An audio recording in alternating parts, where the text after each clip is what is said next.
మన తండ్రి అయిన దేవునికి సమస్త మహిమ, ఘనత, ప్రభావములు కలుగునుగాక. మన ప్రభువును రక్షకుడునైన యేసుక్రీస్తు వారి అతి పరిశుద్ధమైన నామములో ప్రియమైన దేవుని బిడ్డలందరికీ హృదయపూర్వకమైన ప్రేమ వందనములు తెలియజేసుకుంటున్నాను. దేవుని పరిశుద్ధ గ్రంథంలో నుండి లేవియా కాండము 14వ అధ్యాయము మొదటి వచనము నుండి 20వ వచనం వరకున్న వాక్య భాగాన్ని మనము ధ్యానం చేద్దాం. మొదటి వచనము నుండి 4వ వచనం వరకున్న వాక్య భాగాన్ని చదువుకుందాం. మరియు యెహోవా మోషేకు ఇలాగు సెలవిచ్చెను. కుష్ఠరోగి పవిత్రుడని నిర్ణయించిన దినమున వాని గూర్చిన విధి ఏదనగా, యాజకుని యొద్దకు వానిని తీసుకుని రావలెను. యాజకుడు పాళెము వెలుపలికి పోవలెను. యాజకుడు వానిని చూచినప్పుడు కుష్టుపొడ బాగుపడి కుష్ఠరోగిని విడిచిన ఎడల యాజకుడు పవిత్రత పొందగోరు వాని కొరకు సజీవమైన 2 పవిత్ర పక్షులను, దేవదారు కర్రను, రక్తవర్ణము గల నూలును, హిస్సోపును తెమ్మని ఆజ్ఞాపింపవలెను. దేవుడు ఈ కొద్ది మాటలను మన కొరకు దీవించునుగాక. ప్రభునందు ప్రియమైన సహోదర సహోదరులారా, చదవబడిన ఈ వాక్య భాగాన్ని మనం గమనించినప్పుడు, ఒక కుష్ఠరోగి పవిత్రుడు అని చెప్పి నిర్ధారించేటటువంటి దినములో దానిని గూర్చినటువంటి కట్టడ ఏ విధంగా ఉండాలి అనేది దేవుడు మోషే ద్వారా ఇశ్రాయేలీల సమాజమునకు ధర్మశాస్త్రములో పొందుపరిచి వివరించి చెబుతూ ఉన్నారు. దయచేసి గమనించండి. తనకు వచ్చింది కుష్ఠరోగమా కాదా అని ఏ విధంగా నిర్ధారించుకోవాలో, మరి ఇశ్రాయేలీలందరికీ కూడా దేవుడు కట్టడలను ఏ విధంగా విధించారో లేవియా కాండం 13వ అధ్యాయంలో చూశాం. యాజకుడు ఏ విధంగా ఆ కుష్టు పొడ, పొక్కులు, దద్దురులు, బొబ్బలు, వాపు వచ్చినటువంటి వ్యక్తిని పరీక్షించాలో దానిని గూర్చిన కట్టడలేంటో కూడా మనం చూశాం. కుష్టులో ఎన్ని విభాగాలు ఉంటాయో కూడా మనం చూశాం. చర్మమునకు సంబంధించిన కుష్టు, గడ్డము, తలకు సంబంధించిన కుష్టు, వస్త్రములకు సంబంధించిన కుష్టు, ఇలా రకరకాల కుష్టులను చూశాం. కుష్ఠరోగి నిర్ధారణ అయిన తరువాత ఎక్కడ ఉంటాడు, తనకు వచ్చింది కుష్టు అని నిర్ధారణ అయిన తర్వాత కుష్ఠరోగి ఎక్కడ ఉంటాడు, అతడు ఎలా ఉంటాడు అనే విషయాలను కూడా మనం చూశాం. ఊరి వెలుపల ఉండాలి. కుష్ఠరోగము నిర్ధారణ కాని సమక్షములో, అంటే అతడు తనకు వచ్చింది కుష్ఠా కాదా తెలుసుకోవాలి అనే క్రమంలో పూర్తిగా నిర్ధారణ రానప్పుడు అతడు ప్రత్యేకంగా ఉంటాడు, కడగా ఉంటాడు. 7 దినాలు, ఆ తర్వాత మరలా యాజకుడు పరీక్షించిన అప్పటికి నిర్ధారణ రాకపోతే ఇంకొక 7 దినాలు, అప్పటికి నిర్ధారణ వస్తే అతడు అపవిత్రుడిగా ఎంచబడి ఊరి వెలుపట ఉంటాడు. మరి తనకు వచ్చినటువంటి కుష్ఠరోగం నయమైపోతే, తన కుష్ఠరోగము నుండి తాను స్వస్థత పొందినట్లయితే, తనకొచ్చిన కుష్ఠరోగము నుండి మరి విడుదల పొందినట్లయితే, అతడు మరలా ఎలా తిరిగి ఇశ్రాయేలీల సమాజంలో చేర్చబడాలి? అతడు కుష్ఠరోగి అని తెలిసిన తరువాత, అతడు అపవిత్రుడని తెలిసిన తరువాత, అతని వస్త్రములు, అతనికి కలిగినవన్నీ కూడా అతను తీసుకొని ఇశ్రాయేలీల సమాజము పాళెము వెలుపట ప్రత్యేకంగా ఉండాలి. ఇశ్రాయేలీల ప్రజలతో కలవడానికి వీలు లేదు.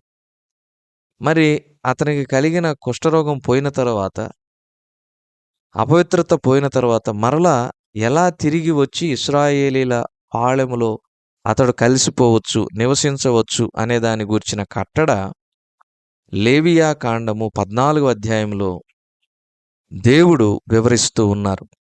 మనం ధ్యానం చేస్తున్న మొదటి 20 వచనాల్లో కుష్ఠరోగి పవిత్రుడు అని నిర్ధారించబడిన దినాన, అంటే తనకు కలిగిన కుష్ఠరోగము నయమైపోయింది, అతనికి తిరిగి ఇశ్రాయేలు సమాజంలో ప్రవేశించవచ్చు అనేటటువంటి దినాన ఏం చేయాలంటే, యాజకుడు పాళెము వెలుపలికి పోవాలి.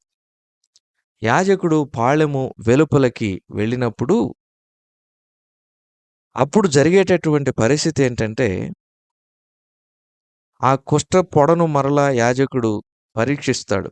కుష్ఠరోగం పోయింది అనే నిర్ధారణకు వచ్చిన తర్వాత యాజకుడు ఎవరైతే పవిత్రత పొందాలనుకుంటున్నాడో ఆ స్వస్థ చిత్తుడైనటువంటి ఆ కుష్ఠరోగి నిమిత్తం 2 పవిత్రమైన పక్షులు, దేవదారు కర్ర, రక్తవర్ణము కలిగిన నూలు, హిస్సోపు తీసుకొని రావాలని ఆజ్ఞాపించాలి. వీటికి ఒక ప్రత్యేకత, ప్రాధాన్యత ఉంది. 2 పవిత్ర పక్షులు దేని కొరకు అనే విషయాన్ని మనం తర్వాత చూద్దాం. దేవదారు కర్ర, దేవదారు వృక్షం నీతిమంతులకు గుర్తు. దేవదారు వృక్షం నిఠారుగా ఎదుగుతుంది. 70 నుంచి 80 అడుగుల ఎత్తులో అది ఉంటుంది. నరుని ఆయుష్కాలం 70 సంవత్సరాలు, అధిక బలం ఉంటే 80 సంవత్సరాలు. దేవదారు వృక్షం నిటారుగా ఎదిగి అది అటుపక్క ఇటుపక్క వంగకుండా దాని యొక్క వేర్లు భూమి యొక్క లోతునకు తన్నుకొని ఎదుగుతుంది. అంటే స్థిరంగా నిలబడుతుంది. ఎటువంటి వాతావరణ పరిస్థితులైనా అది తట్టుకుంటుంది. కాబట్టి దేవదారు వృక్షము నీతిమంతునికి గుర్తు. కుష్ఠరోగి తన అపవిత్రతను పోగొట్టుకొని పవిత్రుడయ్యాడు కాబట్టి దేవదారు కర్రను తీసుకుని రమ్మన్నాడు. 2 రక్తవర్ణము కలిగిన నూలు. రక్తము, బలుల యొక్క రక్తం ఏం చేస్తుంది? అపవిత్రతను పోగొట్టి పవిత్రతను తీసుకొని వస్తుంది. కాబట్టి ఈ ఎరుపు రంగు ఉన్నటువంటి, రక్తవర్ణం ఉన్నటువంటి నూలును తీసుకొని రమ్మన్నాడు. అపవిత్రత పోయింది, పవిత్రత వచ్చింది అనే దానికి గుర్తు ఇది. ఆ తర్వాత హిస్సోపు. హిస్సోపు ఏం చేస్తుందంటే శుద్ధి చేస్తుంది. అందుకనే 51వ కీర్తనలో దావీదు భక్తుడు అంటాడు, తన అపవిత్రతను పోగొట్టునట్లుగా హిస్సోపుతో తనను శుద్ధి చేయమంటాడు. ప్రభునందు ప్రియమైన వారలారా, ఈ విధంగా అపవిత్రుడైన కుష్ఠరోగి శుద్ధుడిగా చేయబడతాడు. ఈ క్రమములో 2 పవిత్రమైనటువంటి పక్షులను తీసుకొని రమ్మన్నాడు కదా. ఒక పక్షిని ఏం చేస్తారంటే చూడండి, యాజకుడు పారు నీటిపైన మట్టి పాత్రలో ఒకదాన్ని చంపివేస్తాడు, చంపను ఆజ్ఞాపిస్తాడు. ఇప్పుడు బ్రతికి ఉన్నటువంటి పక్షిని ఏం చేస్తారంటే ఆ చచ్చిన పక్షి యొక్క రక్తములో ముంచుతారన్నమాట. ఆ తర్వాత కుష్టు విషయంలో పవిత్రత పొందాలనుకుంటున్నటువంటి వ్యక్తి మీద ఆ చచ్చిన పక్షి యొక్క రక్తమును 7 సార్లు ప్రోక్షిస్తారు. చచ్చిన పక్షి రక్తంలో ముంచబడిన సజీవమైన పక్షిని ఏం చేస్తారంటే ఎగిరిపోవునట్లుగా విడిచిపెట్టేస్తారు. ప్రభునందు ప్రియమైన సహోదరుడా, సహోదరి, చచ్చిన పక్షి యొక్క రక్తములో బ్రతికి ఉన్న పక్షిని ముంచి దాన్ని ఎగిరిపోనిస్తున్నట్లుగా మనం చూస్తున్నాం. కుష్ఠరోగము వచ్చినటువంటి వ్యక్తి కూడా అలాగే శుద్ధుడయ్యి ఎగిరిపోతూ ఉన్నాడు, స్వేచ్ఛను పొందుకున్నాడు, స్వస్థతను పొందుకున్నాడు. అంతకంటే ముందేం జరిగింది? రక్తములో ముంచబడి, ఆ రక్తములో ఎప్పుడైతే ముంచబడిందో ఆ పక్షి, ఈ కుష్ఠరోగి అపవిత్రతను పోగొట్టుకొని పవిత్రతను పొందుకొని స్వేచ్ఛా స్వాతంత్ర్యములను అనుభవిస్తున్నాడు అనే దానిని తెలియజేస్తూ ఉంది. రక్త ప్రోక్షణ లేకుండా పాప క్షమాపణ లేదు. కుష్ఠరోగి పవిత్రుడవడానికి ఆ యొక్క పక్షి చంపబడి రక్తము చిందించబడిన క్రమములో చచ్చిన పక్షి యొక్క రక్తము బ్రతికి ఉన్న పక్షి మీద ప్రోక్షించబడుతూ ఉంది.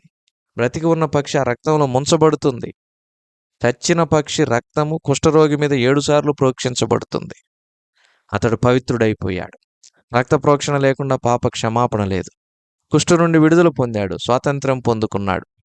అలాగే ప్రభువైన యేసుక్రీస్తు వారు మన పాపపు కుష్ఠరోగం నుండి మనలను విమోచించడానికి తన స్వరక్తం అంతయు కూడా ధారపోశాడు.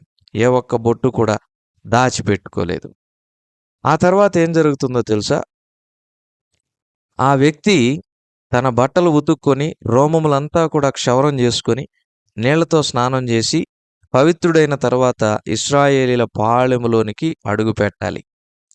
ఆ తర్వాత తన గుడారం బయట 7 దినాలు ఉండాలి. స్నానము చేత పవిత్రత, రోమములు ఇవన్నీ కూడా క్షవరం చేయబడి స్నానం చేయడం వల్ల పవిత్రత. పునర్జన్మ సంబంధమైన స్నానం అంటాడు అపోస్తుడైనటువంటి పౌలు తీతుకు రాసినటువంటి పత్రిక చివరి అధ్యాయములో. ప్రభునందు ప్రియమైన సహోదర సహోదరులారా, ఈ పునర్జన్మ సంబంధమైన స్నానము బాప్తిస్మా అనుభవానికి గుర్తు. ఈ స్నానము చేసిన వాడు పవిత్రుడు. తీతుకు రాసిన పత్రిక 3వ అధ్యాయం 5వ వచనంలో చూస్తాం. ఆ తర్వాత వచ్చి వెంటనే తన ఇంట్లో ప్రవేశించడానికి వీల్లేదు. 7 దినములు బయట ఉండాలి. ఆ తర్వాత 7వ రోజు మరలా తన రోమమును, తన తలను, గడ్డమును, కనుబొమ్మలను క్షవరం చేసుకోవాలి. కుష్టు కలిగిన వెంట్రుకలు అన్నీ కూడా గొరిగించబడాలి, క్షవరం చేయబడాలి. ఆ తర్వాత మరలా నీళ్లతో స్నానం చేసి బట్టలు ఉతుక్కున్నప్పుడు పవిత్రుడవుతాడు. 8వ రోజు ఏం చేయాలో తెలుసా? నిర్దోషమైన 2 మగ గొర్రెలు. ప్రభునందు ప్రియమైన సహోదర సహోదరులారా, నిర్దోషమైన 2 మగ గొర్రె పిల్లలు, నిర్దోషమైన ఏడాది ఆడు గొర్రె పిల్లలు, నైవేద్యమునకై నూనె కలిపిన 3 10వ వంతుల గోధుమ పిండిని, ఒక అర్ధసేరు నూనెను యాజకుని దగ్గరికి తీసుకొని రావాలి. ప్రభునందు ప్రియమైన సహోదర సహోదరులారా, మరి తీసుకొని రాబడినటువంటి ఆ గొర్రె పిల్లను, అర్ధసేరు నూనెను అపరాధ పరిహారార్థ బలిగా యాజకునికి అప్పగించినప్పుడు యాజకుడు ఆ వ్యక్తి పక్షాన అర్పిస్తాడు. అపరాధ పరిహారార్థ బలి భాగం యాజకునిదవుతుంది. ప్రభునందు ప్రియమైన సహోదర సహోదరులారా, ఆ అపరాధ పరిహారార్థ బలిగా అర్పించబడిన గొర్రెపిల్ల రక్తంలో కొంచెం తీసి ఆ స్వస్థచిత్తుడైనటువంటి కుష్ఠరోగి కుడి చెవి కొన మీద, కుడి చేతి బొటనవేలు మీద, కుడికాలి బొటనవేలు మీద యాజకుడు వేస్తాడు. యాజకుడు ఎప్పుడైతే ప్రోక్షిస్తాడో అతడు పవిత్రుడవుతాడు, సంపూర్ణంగా పవిత్రుడవుతాడు.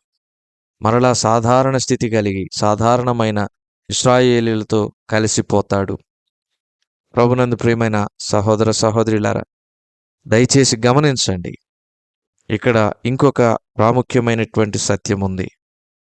అదేమిటంటే, యాజకుడు అపరాధ పరిహారార్థ బలి పశువును స్వస్థత పొందుచున్నటువంటి, విడుదల పొందుచున్నటువంటి స్వస్థచిత్తుడైనటువంటి ఆ వ్యక్తి యొక్క కుడి చెవి కొన, కుడి చెవి బొటనవేలు, కుడికాలి బొటనవేలు మీద ప్రోక్షించినప్పుడు అతడు సంపూర్ణంగా ప్రాయశ్చిత్తం పొందుతాడని, ఆ మిగిలి ఉన్నటువంటి ఇంకొక గొర్రె పిల్లను దహన బలిగా అర్పించాలని దేవుని ధర్మశాస్త్రం సెలవిస్తూ ఉంది. చూసారా, ఒక రోగి శుద్ధుడై మరలా తిరిగి తన పాళెములో, తన గుడారములో ప్రవేశించాలంటే ఎన్ని బలులు అర్పించాలో, ఏ విధమైన కట్టడ దేవుడు నియమించాడో చూడండి. మరి పాపపు కుష్టుతో పడిచెడి ఉన్న మానవులమైన మనలను ఆ భయంకరమైన పాప రోగము నుండి స్వస్థచిత్తులనుగా చేయటానికి మనము ఏ బలి అర్పించనవసరము లేకుండానే మన ప్రియ ప్రభు తను తాను మన కొరకు బలిగాను అర్పణగాను చేసుకున్నాడు. రక్తమంతయు కార్చాడు, దేహమంతా నిలువెల్లా గాయముల పాలయ్యాడు, మన కొరకై అవమానం పొందాడు. స్వస్థపడగోరుచున్నటువంటి ఆ కుష్ఠరోగిని శుద్ధి చేయటానికి యాజకుడు పాలెము వెలుపునకు వచ్చినట్లుగా, యాజకుడు పాళెము వెలుపలికి వచ్చినట్లుగా మన కొరకై మన ప్రధాన యాజకుడైన యేసుక్రీస్తు వారు గవిని వెలుపలికి వచ్చాడు, సిలువలో మరణించాడు. ప్రభునందు ప్రియమైన సహోదరుడా సహోదరి, బలి పశువుల యొక్క రక్తంతో కాదు, తన స్వరక్తముతోనే మన కొరకు పాప పరిహారార్థ బలిని అర్పించి మనలను పరిశుద్ధ స్థలంలో ప్రవేశింపజేశాడు. మన ప్రభు ఎంత గొప్పవాడు! మన కొరకు ఆయన చేసిన రక్షణ కార్యం ఎంత గొప్పది! ప్రాణత్యాగం ఎంత గొప్పది! దాన్ని ఏ మేరకు హృదయములో మనము భద్రంగా, జాగ్రత్తగా, పదిలంగా చూసుకుంటూ ప్రభు చేసిన మేళ్లకై రుణస్థులమై కృతజ్ఞత కలిగి లోకంలో జీవిస్తున్నాం. ఒకసారి ఆలోచన చేద్దాం. ఒక కుష్ఠరోగి శుద్ధుడై మరలా తిరిగి తన పాళెములో, గుడారములో ప్రవేశించాలంటే ఇటువంటి గొప్ప కట్టడ, ఇటువంటి ఒక గొప్ప ప్రొసీజర్ ఉంది. ఇవేవి లేకుండానే దేవుడు మనకు ఉచితమైన రక్షణ, అమూల్యమైన రక్షణ, చెప్పనాశక్యమైనటువంటి, వర్ణించడానికి ఎంతమాత్రం కూడా వీలు పడనటువంటి విడుదల, స్వాతంత్రమును పాపము విషయంలో అనుగ్రహించాడు. ఇందును బట్టి దేవునికి ఎన్ని కృతజ్ఞతాస్తుతులు చెల్లించినా మనం ఆయన రుణం తీర్చుకోలేం. ఈ లోకములో ఆయన వాక్యానికి కట్టుబడి, ఆయనను ప్రేమిస్తూ, ఆయనకు నమ్మకమైన సాక్షులంగా జీవించడం తప్ప మనం చేయగలిగింది ఏమీ లేదు. దేవుడి కొద్ది మాటలు మన కొరకు దీవించును గాక. ప్రార్థన. కృప కలిగిన మా తండ్రి, మీరు అనుగ్రహించిన వాక్యానికై స్తోత్రాలు. విత్తబడిన వాక్యం నీరు కట్టి ఫలింపజేసి మా ప్రియులను దీవించమని, ఈ దినమంతటి కొరకు సిద్ధపరచమని, మా ప్రయాణాల్లో పరిచర్యలో పవిత్రతను కాపాడుకొనుట్లు సహాయం దయచేయమని మా రక్షకుడైన యేసుక్రీస్తు వారి అమూల్యమైన నామములో ప్రార్థించి అడిగి వేడుకొంచున్నాము తండ్రి. ఆమేన్.